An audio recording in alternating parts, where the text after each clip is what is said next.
Hey, what's up, everyone? Welcome to another exciting edition of Free Advice Friday. There was a little bit of a mix-up with the date that was originally posted on the YouTube channel, and I apologize for that, but hopefully we've got it squared away now. So here we are. We are live. We are ready to go. We are ready to talk business and marketing and all sorts of fun stuff as it relates to your voiceover business here for Free Advice Friday. So I want to touch on something just before we get in, and I am certainly looking forward to answering your questions today on the live stream, and hope that you've got questions that you would like to be able to ask. But there's something that I did want to touch on because I've been seeing it getting posted more and more and more lately, and that is we got to talk a little bit about AI and online casting. So more and more frequently on a couple of the casting sites in particular, mostly I'm thinking about voice123.com, which is a very popular site. Lots of great opportunities for voice actors on there. But more and more and more, we're seeing audition opportunities that are getting posted for voice actors to record what will ultimately become an AI. So you are going to be recording thousands of lines, potentially multi-thousands of words, sometimes tens of thousands of words. And they are going to use those recordings that you make in order to train an AI voice model. Now, here's where the challenge comes. These jobs are getting posted for anywhere from a couple $100. There's been a couple that have been posted recently for up to $2,000. And $2,000 feels like a lot of money. $2,000 is a lot of money. I don't want to take away what $2,000 represents for a lot of people. I mean, that's a mortgage payment and some groceries and some gas for the car. And so I understand, at least initially, I understand the appeal of seeing this casting opportunity coming up and the chance to make $2,000. Who doesn't want to make $2,000? Here's the part that you need to understand that they don't tell you. The part that you need to understand that potentially comes back to bite you in the butt down the road. Once you have created this voice model, unless you have the rights to it, which generally speaking you don't, it's written right into the auditions. So you have now basically given away your voice in perpetuity, which means for all time. From now until the day you die and beyond, somebody else owns your voice, and you gave it to them for $2,000. What does that mean long term? That means long term, it could be the last voiceover job that you ever get to record and get paid for. Here's an example of how this can come back to bite you in the butt. You do this $2,000 job and make this AI voice model. And the company takes that AI voice model and they use your AI voice to do commercials, videos, maybe games, maybe audiobooks, maybe a combination of all of those things. You are not getting paid for any of those because you signed away your rights when you got the $2,000. But every time that your voice is now used to do one of these commercials, audiobooks, video games, corporate videos, whatever, you're now creating competition for yourself. What do I mean by that? If the AI voice model creates a commercial for Domino's Pizza, for example, and that commercial for Domino's Pizza is now running all over the internet, and you're not getting paid for it, remember, because you got your $2,000 up front.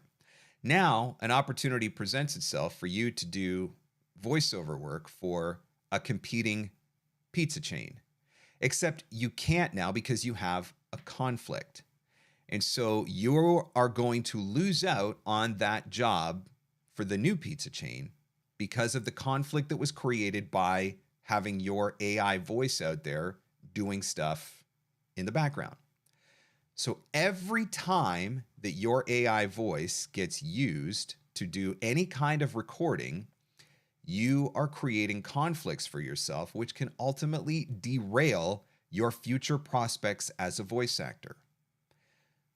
So even though $2,000 is a lot of money, and $2,000 can be the difference between making rent and not making rent, paying the mortgage, not paying the mortgage, paying for the gas bill or not paying for the gas bill, keeping the electric turned on or keeping the electric turned off. And I understand all of that. I just want you to understand the potential long-term ramifications of that. Once you sign your voice away, in perpetuity is forever. It could be 60 years from now. You could be dead and buried and in the ground, and somebody could still have the rights to your voice to use with it for whatever they want. And that's the other thing. When you are signing rights away, I don't know about you guys, but there are certain things that I will not voice. There are certain types of projects that I do not want to have my name attached to for whatever those reasons may be. Personal beliefs, religious beliefs, social conscious, whatever.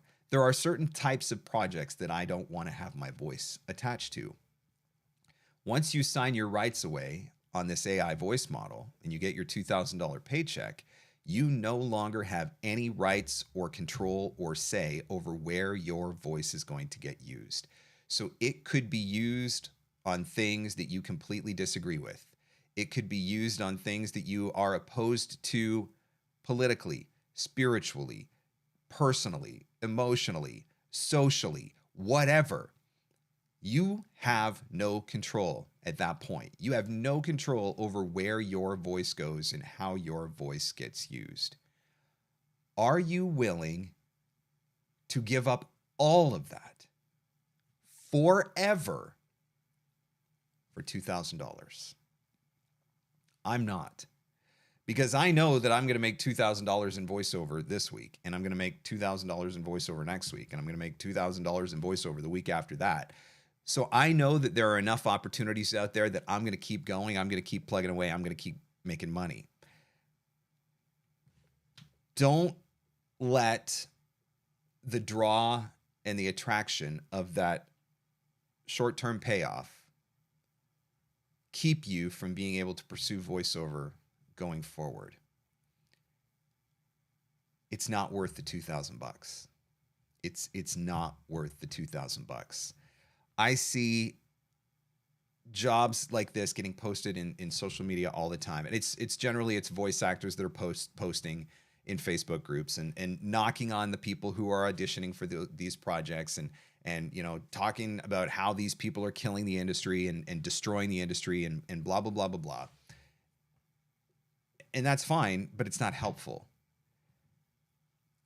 If you're new to this industry and you don't understand how it all works, then maybe you're not making a fully educated decision. You're just looking at $2,000, but you don't actually understand what you're signing up for, or in this case, as it were, what you're signing away.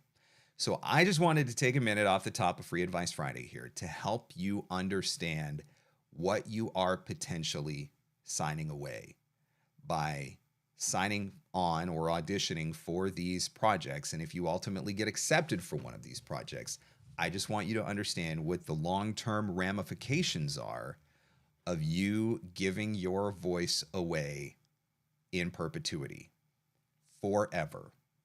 No control whatsoever where it gets used. Is that a chance that you are willing to take? Is that a risk that you are willing to take?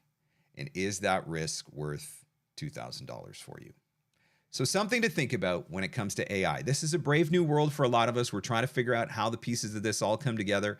We're trying to figure out how it ultimately impacts our industry, where we're going to fit in the end. I will say one thing that I have been hearing more often than not lately is companies who have attempted to use AI for their voiceover decided that it sucked and then come back and ended up hiring a professional voice actor. So there's a certain amount of, shiny new object syndrome going on right now. Everybody wants to play around with AI because it's the new thing. It's the cool thing.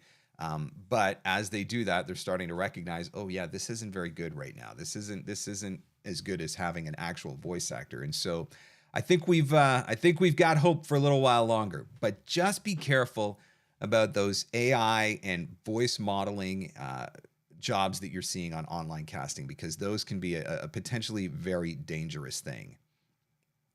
All right, let's take some questions, shall we? Unabashed VO, greetings. I tend to be a to-the-point kind of person. Is that going to bite me in the ass with direct marketing? Do I have to massage the message in order to get on their roster? I think it depends on what you mean with a to-the-point person. If your to-the-point means that you're sending an email and your email says, hey, Bob, I'm emailing you because I need voiceover work. So if you could just go ahead and hire me, that would be great. Yes, your message is going to need to be massaged a little bit. That's probably not going to fly. That's probably not going to work for Bob. If you are just straight up, tell it like it is, and that's part of who you are authentically and genuinely, there's nothing wrong with letting a little bit of your personality shine through. And I think that your personality can shine through in ways outside of specifically your email. I think they can shine through in your social media. I think they can shine through in the copy that you put on your website and the personality that your website takes on. But I do think that there is a certain level of finesse that has to go into this email marketing. Keep in mind, it's B2B, right? It's what we call B2B, business to business. It's still business to business communication. And even though you are the business, it's just you're one person. We're not talking like, Fortune 500 company official, at least on your side of things, my side of things.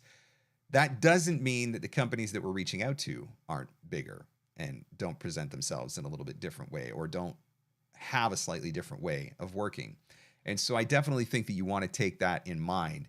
And even as much as you want to let your personality shine through a little bit, you do still need to remember that you got to keep it professional, because at the end of the day, we are professionals trying to work with other professionals for professional purposes. And so I think that's really important. Good question, though. All right, Stevie says, another VO biz coach you've had on recently said email marketing for big genres like commercial e-learning is a colossal waste of time. Said buyers have migrated to P2P, therefore we should go there. And the question continues. It says, why do you disagree? He said, for more niche genres like political, direct email is still worthwhile. All right, I'll tell you why I disagree. Because I'm still booking voiceover work for all of these things, doing exactly what I teach. That's why I disagree. I think, in fact, I disagree to the point where if they're telling you that everybody is flocking to online casting, what I'm seeing is the opposite. I'm seeing people go away from online casting because they're tired of the frustration of online casting, because quite frankly, a lot of what is on online casting is not good. The sites are not always user-friendly. Anybody struggle with the Voice 123 algorithm and trying to figure that out? I mean, hello, that in and of itself. The other thing, and I had CEOs from a bunch of the major online casting sites on my podcast last year, I think it was. And I asked them straight up about, what are some of the complaints there? What are some of the issues, some of the pain points that you're hearing from buyers? And the one thing over and over and over again, every single one of the CEOs of every single one of the online casting sites said, audio quality. Audio quality is crap. Audio quality is crap. In fact, one of the sites said that 80% of the auditions, one of the voice buyers on the site told them 80% of the auditions that submitted had crap audio. That is not a sales pitch or a marketing pitch for using online casting. If I'm a voice buyer, if I'm going to go there and I'm going to get 100 auditions submitted and 80 out of 100 of those auditions are going to have crap audio, I got better things to do than sit around and listen to crap audio all day. And that is why so many of these companies are now they've been for quite a while, building out their own rosters of voice actors. Because it's easier. There's no middleman. You know exactly what you're getting. You can vet the talent. It makes life easier all the way around. I can tell you that my business is like 98%, 99% direct marketing. I have not had an active online casting membership site in years. I have not paid for online casting in probably 5 or 6 years at least. I get this much work from my 3 agents, maybe this much. Everything that I do is coming from direct marketing, and a big portion of that is e-learning. So I'm not going to say that this other person is wrong. Maybe their experience has been different. I can only speak to my experience. And my experience is that I added a couple of new e-learning clients in July as a result of my direct email marketing. So if direct email marketing to e-learning doesn't work, I'm a unicorn. Yay for me. I think that I think the opportunities are still out there. I think a lot of your success in email marketing has to do with how well you do email marketing, though. And if you are just writing out generic messages to as many people as humanly possible, and you're saying, I'm a voice actor, can you hire me for voiceover? Yeah, that's not going to work. You're going to have to be better than that. And that's one of the ways that you stand out. But for me, direct marketing still works. Direct marketing is how I continue to build and grow my business. Anton says, following on the subject of AI, various online marketing offerings profess to harness the power of AI. What is your view of those that are worth their salt, if any? Various online marketing offerings profess to harness the power of AI. Can you give me some examples of what you're specifically talking about, Anton? Like, I know voice actors who have talked about using a service like ChatGPT, for example, to write their marketing emails. Here's the challenge with using a service like ChatGPT to write your marketing emails. On one hand, it feels like this is making my life easier. On the other hand, you have to understand how these AI models work. AI models are trained off of data, right? They consume data. And so ChatGPT, OpenAI, they're just feeding data constantly into the machine in order to help it to learn, in order to build this large language model. And so when you ask it to write if you ask it to write a voiceover marketing email for you, it is going to write that voiceover marketing email based on how it was trained. So if it was able to find, and I'm just speaking hypothetically, but just to give you an idea of how it works, let's just say that there were 100 different samples of voiceover marketing emails that were out there on the internet. And those 100 different samples of voiceover marketing emails is what OpenAI used to train ChatGPT. When you ask ChatGPT to write your marketing email, it's going to spit out some variation of those 100 emails that it was trained for. Now, that in and of itself doesn't sound so bad. Here's where it gets tricky.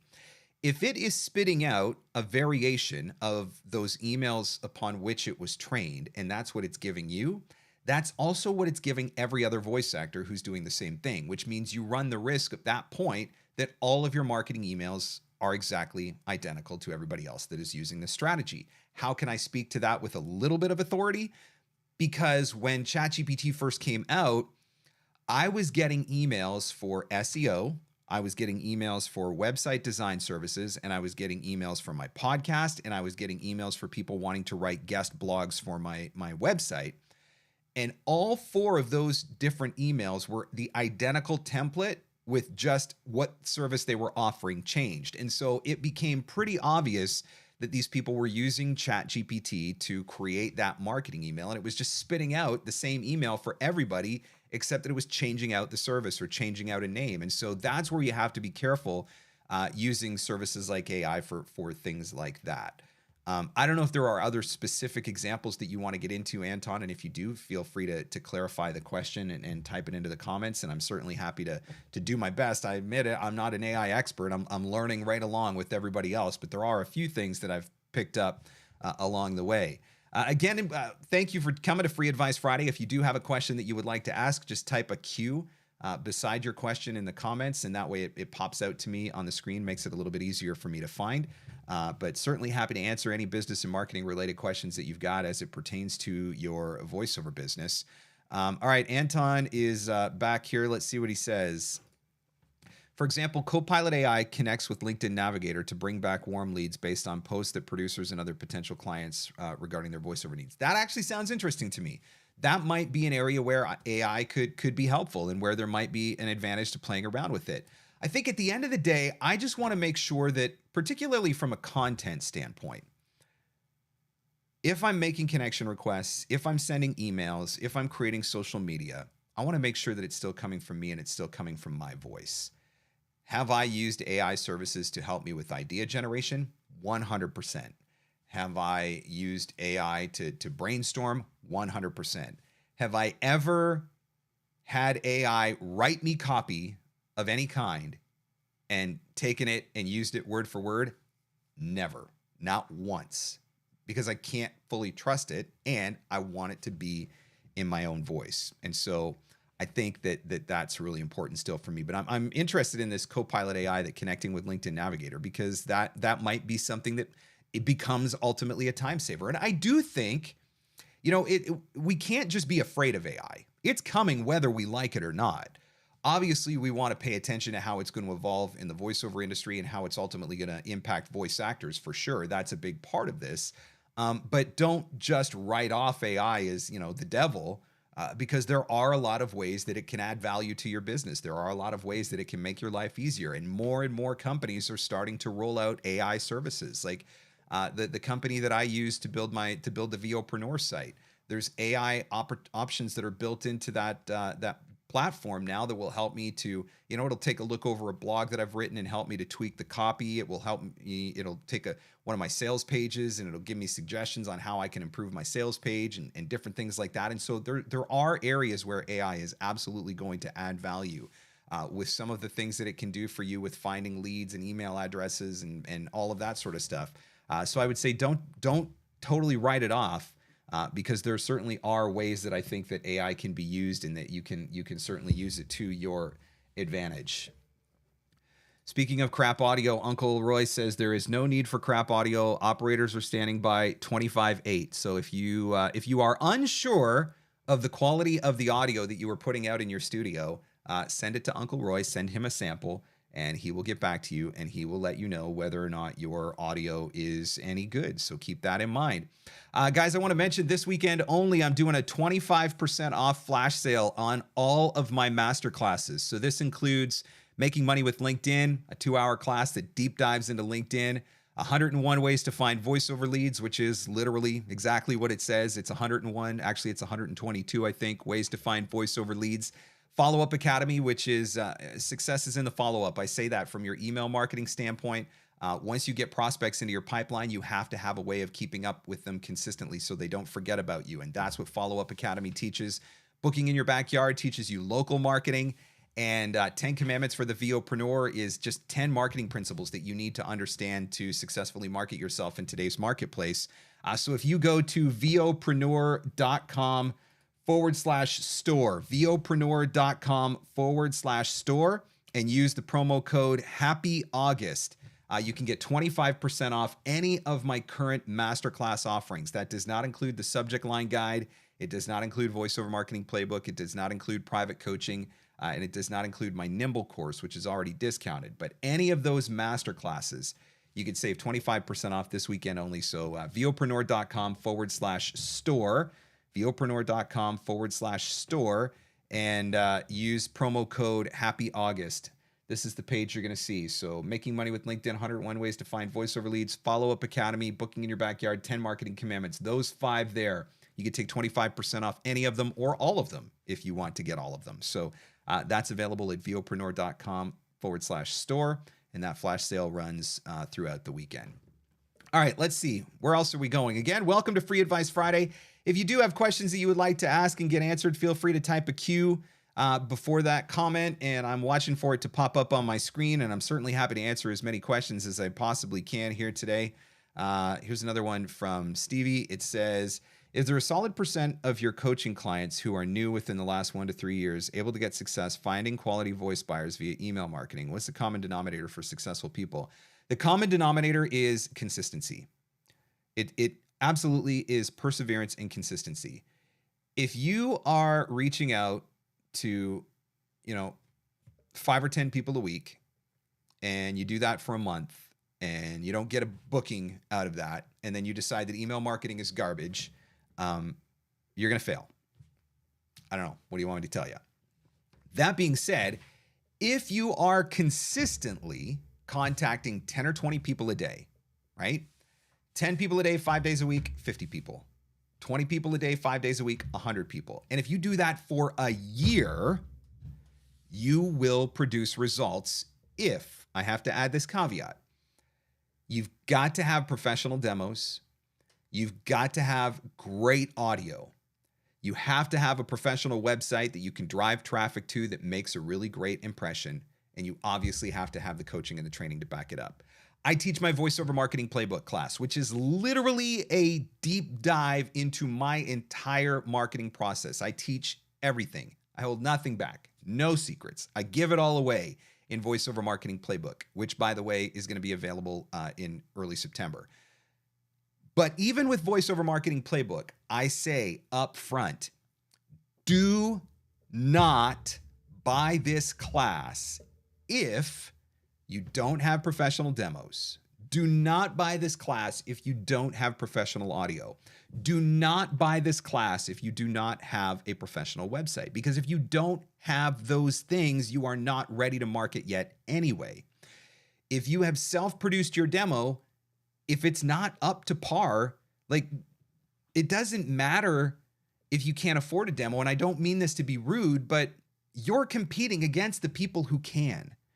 Every time you market, you're competing against professional voice actors who have great demos, who have a great website, who have a great studio.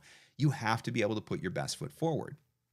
If you have those pieces of the puzzle in place, and if you are willing to commit to marketing consistently with no excuses and doing it in an effective way, you're going to build a business. It's how I build my business. I say this all the time, and I think people don't believe me. My business is built on email marketing. My business is built on social media. My business is built by making direct connections to the buyers that I want to work with. Whether that happens through email, a LinkedIn connection request, whatever it is, I am connecting directly to potential buyers, and I am marketing myself directly to potential buyers. I am not using online casting, and I am not reliant on my voiceover agents. I am taking responsibility for my business. I am doing my direct marketing. I am finding my clients on my own.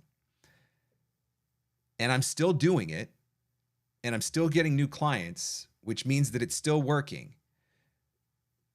People who are telling you that it doesn't work, my guess is either they just don't want you to do it because they don't want to build their own competition, or they tried it for 5 minutes, didn't get instant gratification, and now they're going to try to tell you that there's a better way. I am very upfront about the fact that it takes time. I am very upfront about the fact that it is not always fun. I am very upfront about the fact that you're going to send a lot more emails that will not get answered than emails that will get answered. But that is why consistency and perseverance are key to your success. If you are consistently reaching out to a respectable number of people and doing it in the right way and presenting them with the right tools, service, etc., then yes, you can still build a voiceover business this way. It's still what I am doing today, and that is why I am still teaching it, because I know that the opportunities are out there. I see it in my own business on a regular basis.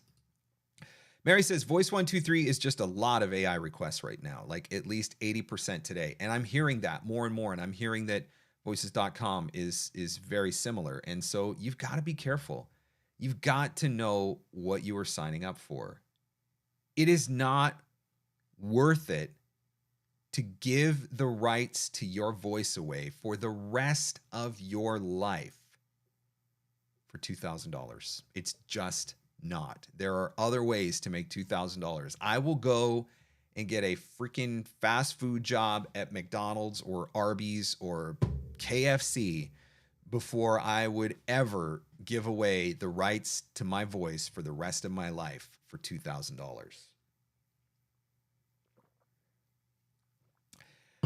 Any other questions? Anything else that you guys would like to talk about? I know that I goofed up when I posted this, and so the date was wrong on it, and I think that's definitely impacted some people's ability to find it because they clicked the link and they saw the date and thought it was supposed to be yesterday, and so I do apologize that I screwed that up. I will be careful. I will be more careful. I can tell you that there will not be a Free Advice Friday next week. I will not be available next week, but there should be one on the 18th, looking to come back. And hopefully in the fall, in September, I'm looking to be able to start bringing back some guests again. Everybody's busy over the summer, vacations and all of that sort of stuff. And so I wanted to give people a little bit of a break. And my schedule has been a little bit hit and miss over the summer as well. But once things settle down in September, kids are back in school, all that sort of stuff, my schedule settles down a little bit. Everybody else's schedule, I think, settles down a little bit as well. And so then there will be an opportunity to bring some more guests back and have some more fun, interactive Free Advice Friday sessions as well. So keep an eye out for that. And by the way, if there's anybody that you would like to see on Free Advice Friday, if there's a particular guest that you would like to have on, or somebody that you'd really like to be able to ask a question of, send me an email and let me know, or post it in the comments as well, because I'm certainly always open to the different guests that you guys might be interested in seeing. Can you offer any exercises for producing a conversational tone with copy that isn't conversational? Yeah, so the conversational read is the bane of my existence. I'm a recovering announcer. I've been a recovering announcer for a decade, and I'm still in full recovery. I need regular support groups in order to get over that and try to discover the conversational read. There's a couple of things that I do play around with that I've been taught from coaches in the past. One of them is to do a lead-in. And the lead in is basically to have a conversation before the conversation starts, right? So whatever let's just say that the script is, I don't know, it's for a fast food restaurant. And so pretend like you're having a conversation with a buddy. Hey, what are you guys doing for lunch? I got an idea. Why don't we go and check out KFC? I think we could probably go over there and find a pretty good deal for lunch. And there's one right across the street, which is really convenient. And so and that's your lead in as you go. And then you just move over into the script, basically. So rather than just starting out with KFC has sandwiches for $9.99, it's, hey guys, what are you doing for lunch? There's a KFC right across the street, and I know they got some really good deals right now. KFC's got actually sandwiches for like $9.99. So why don't we go over there and get some sandwiches for $9.99? And you can feel the difference versus giving yourself that lead in, as opposed to just boom, starting right off into the script. So that's one trick that I play around with that helps me a little bit. The other thing is, and this is a Dave Walsh thing, is partly Dave Walsh teaches this, by the way. If you ever have an opportunity to work with Dave Walsh, you should absolutely take advantage of the opportunity to work with Dave Walsh. But his whole idea is part of his thing is who are you telling the story to? Picture the person that you're telling the story to. Get a picture of them in your mind's eye, or maybe even actually put a picture of them in the booth. That picture that you can actually look at, so that you do have somebody that you can visualize that you are having a conversation with. And that's another trick that can work really well to help you with that conversational read. Now, let me just preface it again by saying I am not a performance coach by any stretch of the imagination. I don't do demo production or anything like that. I'm a business and marketing guy, 100%. I know my lane. I stay in my lane. But those are a couple of things that have worked for me in the past, and some techniques that I continue to use as I try to figure out for myself how to narrow down that conversational read. So maybe those are some things that will work for you as well. We're talking about marketing. Let me tell you about the new episode of the podcast. It's available wherever fine podcasts are given away for free. And also you can find the video version on the YouTube channel. So after Free Advice Friday's done, you could flip over and look for it as well. But Moose Borwada had some questions about social media. It's one thing to have a social media account. It's another thing to know what to actually post on that social media account. And so for this week's Summer Series episode, he came on the show and he wanted to talk to me about some social media strategy. And so I gave him a couple of tips for things that he can take into consideration when it comes to creating content for his social media. So again, that's available wherever fine podcasts are given away for free: Apple Podcasts, Spotify, Google, all those different places. It's available on the website at VOpreneur.com, which, by the way, guys, you go to VOpreneur.com and you can find all of the different podcast episodes that are available there. And some articles. I've started writing some articles for VOpreneur.com as well. But if you flip over to VOpreneur.com, click that podcast button there, you'll see it right there. Building a social media strategy. And you can listen to it right from here. Again, watch it on the YouTube channel or wherever you enjoy podcasts. But pretty good episode, some helpful tips in there as well. So check out the new episode of the podcast. Any other questions? Anybody else have anything that they want to ask for Free Advice Friday? Any business and marketing advice that I can assist you with? Anybody still playing with threads? I'm curious if anybody's playing with threads. It looks like I read an article yesterday. I can't. I think it was in Forbes maybe. Said that the users have dropped off on threads by 82%. That is huge. So I'm not sure that threads is going to be the Twitter killer or X killer, as it were, that everybody thought that it was going to be. So we're going back to talking about direct marketing. His main reason a lot of production houses he previously worked with via direct have moved to P2P, more efficient, organized platform. You two like Bernie V. DeSantis on this. Thanks for answering. Yeah, that is not what I'm hearing. That's not what I'm hearing from my clients. Do I reach out to people who tell me they use pay to plays? Absolutely. Send enough emails, and of course you're going to get people who are using P2Ps. I have never lost a client to a P2P. And I know some people who have used P2Ps in the past who have moved away from them. And so that's not something that I'm sweating. Again, law of averages, right? Send enough emails and you're going to find some people who only use P2Ps, but send enough emails and you're also going to find people who keep a roster of their own talent and want to work with people directly.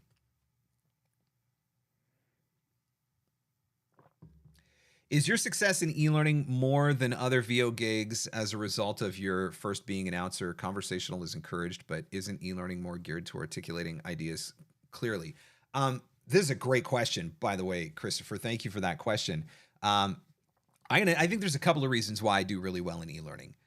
First and foremost, I am a lifelong student. I love to read. I love to learn. I only read nonfiction. A lot of biographies, a lot of business books, a lot of self-help type stuff. I absolutely love reading. And so when I get to do e-learning, more often than not, I just enjoy the subjects that I'm learning about. I mean, I do e-learning for cybersecurity. I'm doing a bunch of e-learning right now that's AI related. And so I'm learning a ton about AI. I'm getting paid to learn a ton about AI because I'm narrating the courses. I've done e-learning on marketing. I've done e-learning for products and sales and services and all that sort of stuff. And so I just really, really enjoy the genre. And so I think that's one of the reasons why I do very well in it. I market myself heavily in the genre. I think that's another reason why I do very well in it. And I have a background in teaching. Not specifically, I wasn't a teacher, but I have post-secondary training for teaching the adult learner. And I've been involved in training in various capacities for many, many years. I was a volunteer firefighter for 17 years. And when I was on the fire department, I was heavily involved in training. It's just something that I've always loved. It's something that I've always enjoyed doing. Obviously, I'm a coach now and teaching voice actors how to do marketing. And so I think all of those things just make e-learning an obvious fit for me. And one of the things that I do teach is, you play to your strengths, right? When I figured out that there was money to be made in e-learning, and I was making money in e-learning, I double down, right? If I can make this much money off of this many clients in e-learning, then I can make this much more if I get this many more clients in e-learning. And so doubling down and playing playing to my strengths was certainly part of it. Christopher says it's a loaded question mark. I'm struggling too with the announcer guy a lot. Let me tell you right now, I have worked with a lot of different coaches who have tried to help me to overcome the announcer thing. And it's hard. It is hard. I was a 20-year radio guy, so it's hard. The one coach that probably helped me get through it better than almost any other, specifically with the conversational read, was Ann Ganguza. Working with Ann, which ironically I was working with Ann for e-learning, but Ann was the first coach that I worked with that really helped me break down what they were even talking about. Because that's the other thing. Ask 100 voice buyers what their definition of conversational is, and you're literally going to get 100 different answers. And so it's so subjective, which is part of the reason why, for me anyway, why it's so hard to figure out how to crack the code, because it is so subjective. But Ann was really awesome for me, for helping me to figure that out. So she might be somebody that you want to have a conversation with. You can look her up. Actually, here, let's do this really quickly. We're gonna hit this button. We're gonna hit that button. Not that button. This button. It's anneganguza.com, ANNEGANGUZZA.com. There you go, anneganguza.com. And she does offer coaching consults, 15-minute consults as well. If you click on the coaching link there, and you'll see a thing that will pop up so that you can do a 15-minute consultation with Anne if you wanted to have a quick chat with her. But definitely might be worth looking into. She's somebody who really understands and was able to really break it down. Guerrera, how long before you were able to deliver professional audio? Average amount of clients per month then versus now. Professional audio is really just a matter of it's a matter of having somebody who is a professional assess your sound. So Uncle Roy has been watching Free Advice Friday. Uncle Roy is often with us on Free Advice Friday. When I got my studio set up, ready to go, I reached out to Uncle Roy and I said, how does it sound?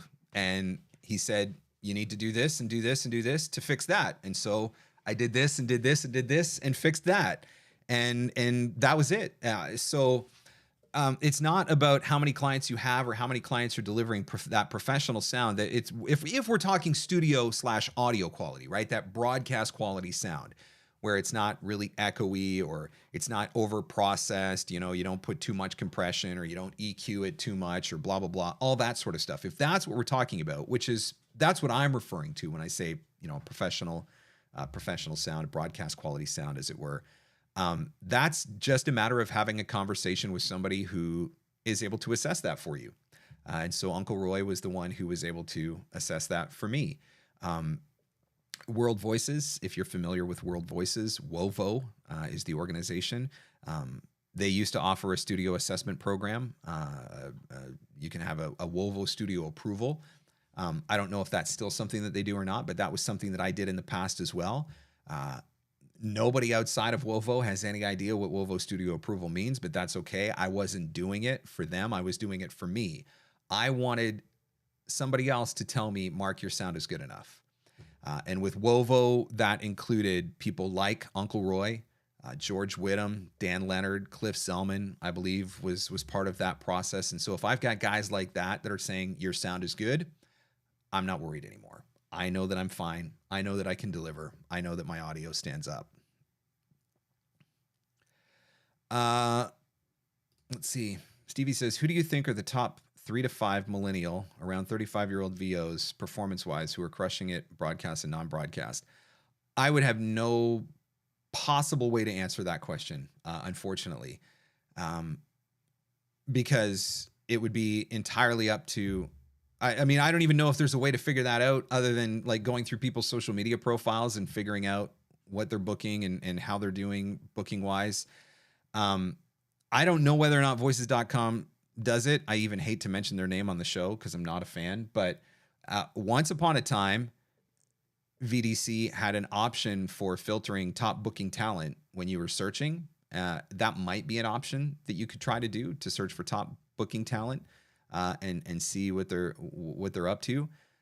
You could also go into a site like Voice123 and you could do a search for, millennials, 35-year-old, whatever, and just listen to some demos and kind of get a sense of what else is out there.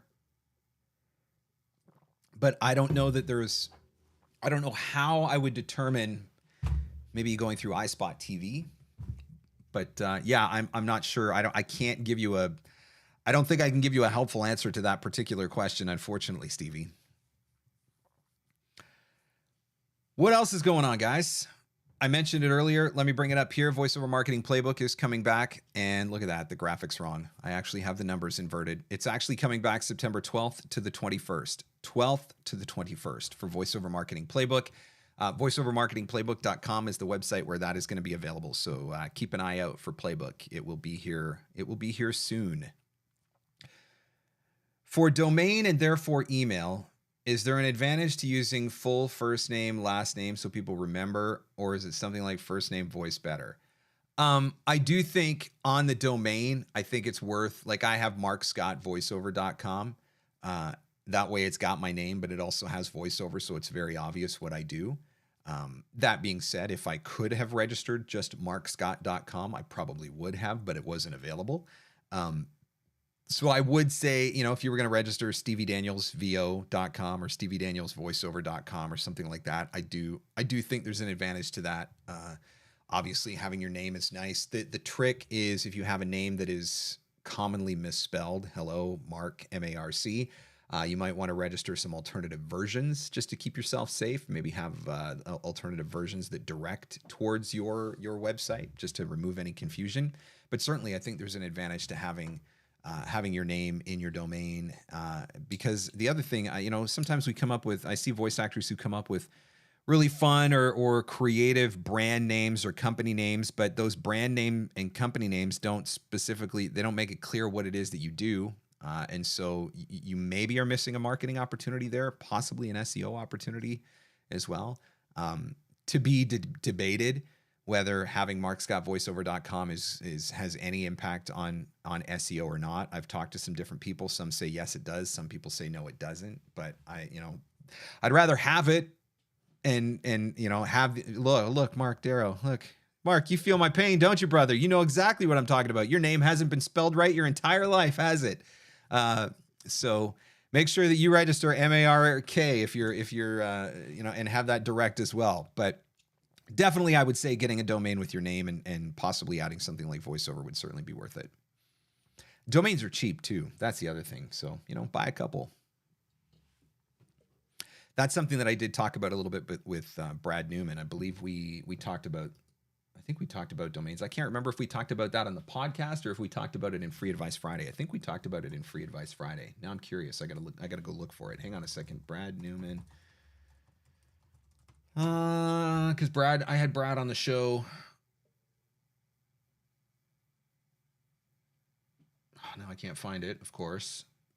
But he was on Free Advice Friday. If you go through the archives, if you go through the Free Advice Friday playlist, let's see. Here we are. Website, domain, email, Q&A with Brad Newman. Okay, let me copy this, and I'm gonna throw it here. That's the Free Advice Friday that I did with Brad Newman. It might be worth going back and looking into that one a little bit. Brad of upperlevelhosting.com, which is where markscottvoiceover.com is hosted, where my domains are all registered with Upper Level Hosting. Brad talked a little bit about some of that stuff in Free Advice Friday. All right, guys, any other questions? I could stick around for a couple more minutes if you've got a question that you would like to ask. Don't be shy, by the way. This is what I'm here for. If you've got a question that you would like to ask, just type a Q beside it. I'm certainly happy to answer that question for you. If you've been enjoying the broadcast so far, if you've gotten some helpful advice from it, if you could do me a favor and hit that like button, I would certainly appreciate it. Share the video on social media.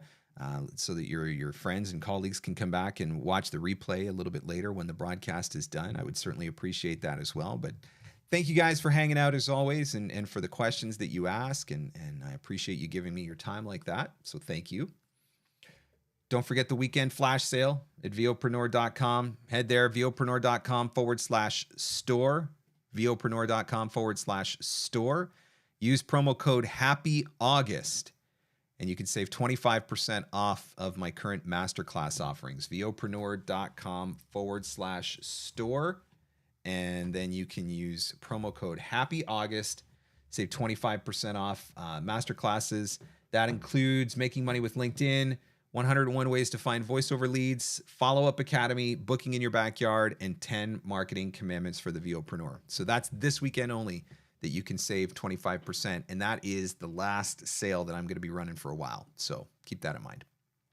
Might want to grab one of those. Can you tell us more about your mastermind group and when to be ready for it? So my mastermind group is something that I offer every year. I usually start putting the information out end of October or early part of November.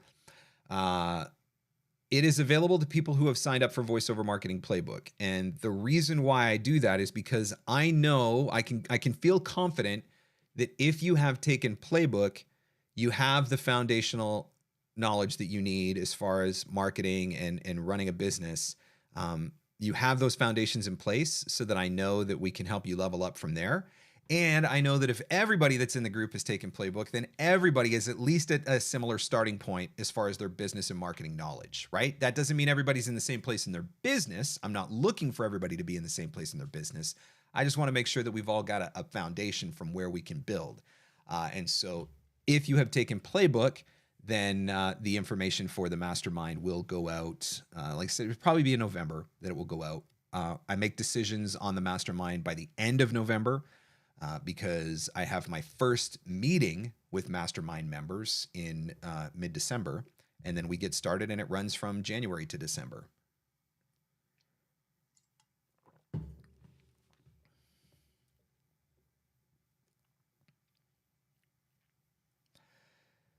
Thank you again, guys, for joining me on Free Advice Friday. I appreciate it as always. I love having you guys hang out. I love being able to answer questions. I'm just quickly scrolling back through to see and make sure I haven't missed any questions. The AI thing is big.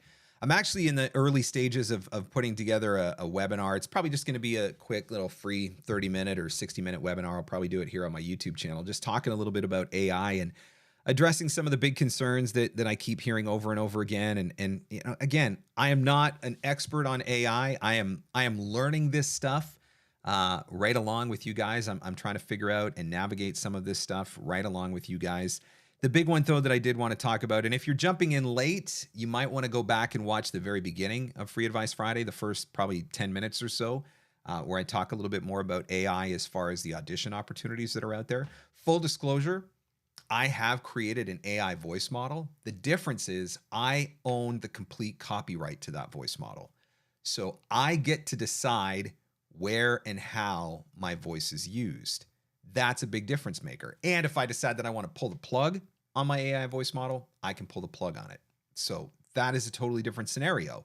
Most of what you're seeing on online casting, you are giving away all rights completely in perpetuity. So that is a very, very scary situation. Gary says, thanks, Mark. Needed for your Free Advice Friday this morning. Sitting here not voicing because we've got a 7,000 acre wildfire burning 7 miles south of our house. Part of the joys of living in the woods. Man, that would be terrifying. Stay safe out there, Gary. As a firefighter, former firefighter, I was never in a wildfire situation, but I was in field fires, which sometimes I felt like were the equivalent. Like some of the nastiest, scariest, most intimidating fire situations that I ever found myself in were actually giant fields of either corn or wheat because of the way that they burned, how quickly they could change directions. And I would liken it somewhat to a wildfire. The hottest fires too. I mean, melt your face off fires and so, I mean, I do not envy anyone that is in that situation. In fact, there was a firefighter from my town who was helping to fight fires out in British Columbia earlier this week, who was killed in the line of duty at one of those wildfires. Scary stuff. So, Gary, stay safe out there, and thank you for watching. Hopefully, they get that one contained and under control here soon, so that you can relax and get back to work. Stevie says, what are some top job titles to search for corporate narration and e-learning buyers? I've talked about this before. I think instructional designers and e-learning developers are the most common job titles that I'm looking for in the e-learning space. Corporate narration, generally speaking, with corporate narration, I'm looking for video producers because it's the video production companies that are creating the corporate narration opportunities. And so I'm looking for those guys. And that can be found through Google searches. That can also be found through social media.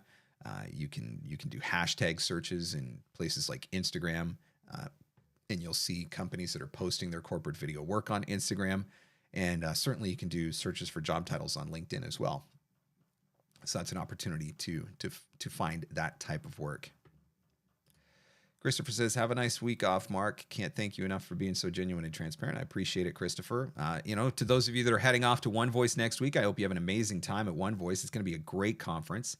Sad that I can't be there. I mean, come on, it's Texas. What are the two things that I'm most known for? Barbecue and Dr. Pepper. Like, I should be an honorary Texan just by my love of barbecue and Dr. Pepper. And so with Texas being the home of Dr. Pepper and, being home of some of the best barbecue in the United States, I'm a little sad that I'm not going to be there with you guys this week at One Voice, but it did present an opportunity to take off and go visit my wife's family. We haven't had a chance to see them for for several months. And so my daughters are super excited to go and spend some time with their grandma and their aunts and uncles and some cousins and stuff like that. So it's going to be fun next week. So that is why there will not be Free Advice Friday next week. But again, I do have it in my calendar for the 18th. So we will probably be back, or should be back, on the 18th.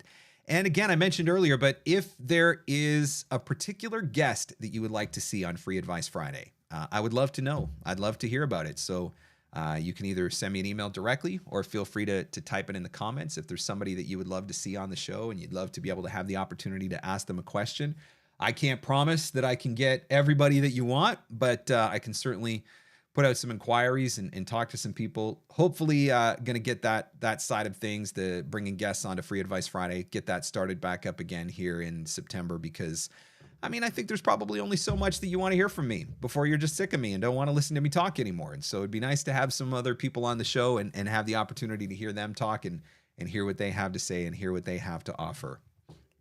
Thank you, guys. Thank you for being here. I am going to wrap this one up now because I got to go get ready for a coaching session here in a few minutes. So I'll get this wrapped up, but the replay will be available. If you want to jump back on later, if you missed any of the show, I will add chapter markers. Those chapter markers will link to the specific questions that were asked and answered within the show, so that'll help you to jump to specific points if you don't want to necessarily have to sit and watch the whole thing back again. So I'll get those done. And the replay will be available. Make sure you hit the like button if you enjoyed the show today, and please subscribe to the YouTube channel as well so that you can get notified whenever I go live, just in case I accidentally screw up and put the wrong date on a broadcast or something like that, like I did today. You'll still be able to get notified when I do go live. So thank you so much again for hanging out today, guys. I certainly appreciate it. Whatever you decide to do this weekend, have fun, stay safe, and as always, go find